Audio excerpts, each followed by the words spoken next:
श्री स्वामी समर्थ मैत्रिणींनो, स्वागत आहे तुमचं माझ्या यूट्यूब चॅनलवरती. तर आज आहे शनिवार. तर शनिवारची मी अशा पद्धतीने पूजा केलेली आहे.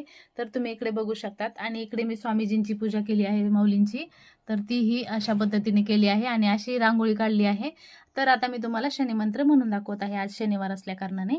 नीलांचन समाभासम रविपुत्रम यमाग्रजम छाया मार्तंड शंभूतम तम नमामि शनेश्वरम. श्री शनिदेव महाराज की जय. श्री स्वामी समर्थ. जय जय रघुवीर समर्थ. तर मैत्रिणींनो, अशा पद्धतीने मी पूजा केलेली आहे. तर कशी वाटली पूजा ती नक्की कॉमेंट करून सांगा. आणि हो, तुम्ही जर माझ्या चॅनलवरती नवीन असाल तर लाईक, शेअर, सबस्क्राईब करायला विसरू नका. आणि जास्तीत जास्त व्हिडिओ शेअर करा आणि श्री स्वामी समर्थ असं व्हिडिओमध्ये लिहायला अजिबात विसरू नका. माझा व्हिडिओ इथेच संपवते आणि पुन्हा नंतर भेटूया पुढच्या ब्लॉगमध्ये. तोपर्यंत धन्यवाद. श्री स्वामी समर्थ. जय जय रघुवीर समर्थ.